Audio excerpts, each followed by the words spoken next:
The last point is there are tremendous alternatives to nuclear power. There are two major independent studies, one by the Navigant Group, which was done for the Public Service Commission and the Governor's Energy Office, that said with relatively moderate costs, renewable energy could provide 24% of Florida's power in 11 years. The noted and highly respected American Council for Energy Efficiency, on a study of the efficiency potential for Florida, said we could reach 29%, could replace our power needs in 15 years. Now, we have already a 22,000 megawatt installed capacity at Florida Power and Light. The 2,200 megawatts proposed at Turkey Point 6 and 7 are about 1/10 of that. Let me ask you a question. Given these numbers, how many of you would reduce your energy use by 10% so that Florida Power and Light would not have to build these nuclear power plants? How many of you would do that? And I sincerely believe that all or most of the 4.4 million customers of Florida Power and Light, if given a choice, would make the decision.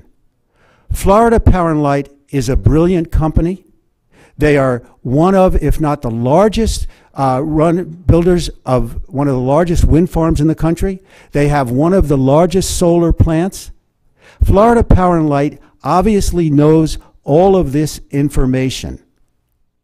So why are they going down this path?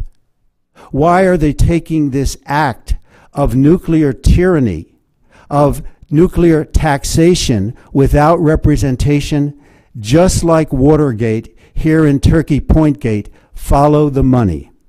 All right? Follow the money.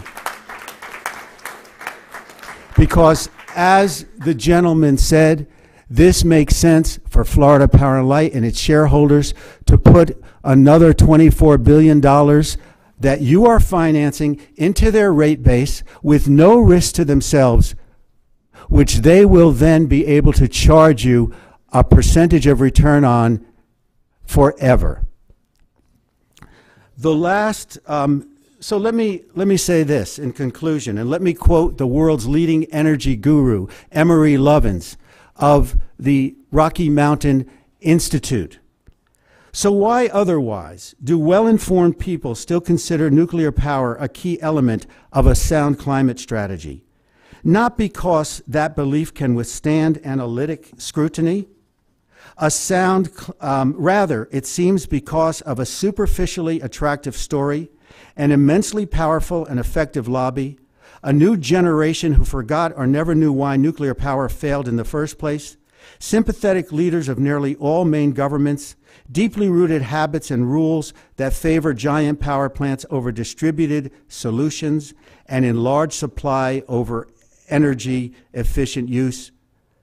This is why we are also trapped in this dilemma, including also very lazy reporting by the media.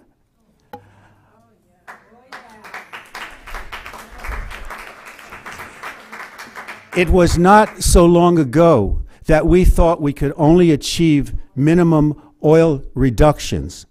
Well, I and my colleagues in a book called Freedom from Mideast Oil found that the United States could get off of Mideast oil with current technology, no new taxes, and reduce global warming in 10 years. And that would be the first step towards an oil-free economy.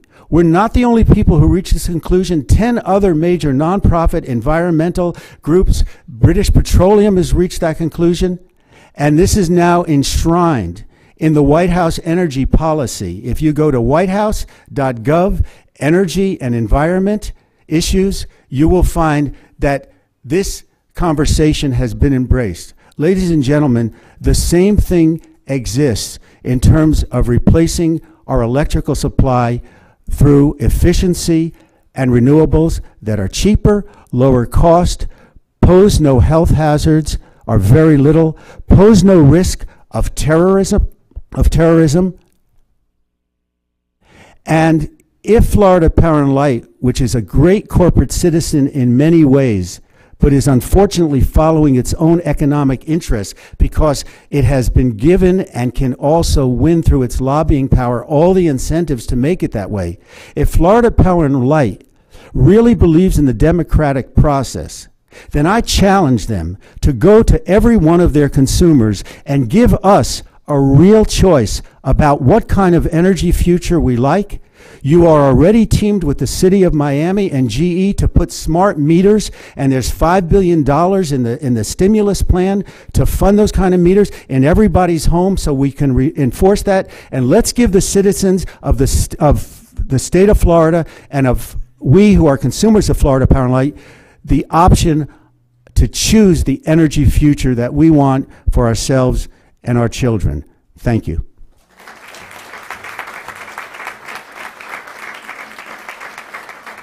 Thank you, Dr. Brown.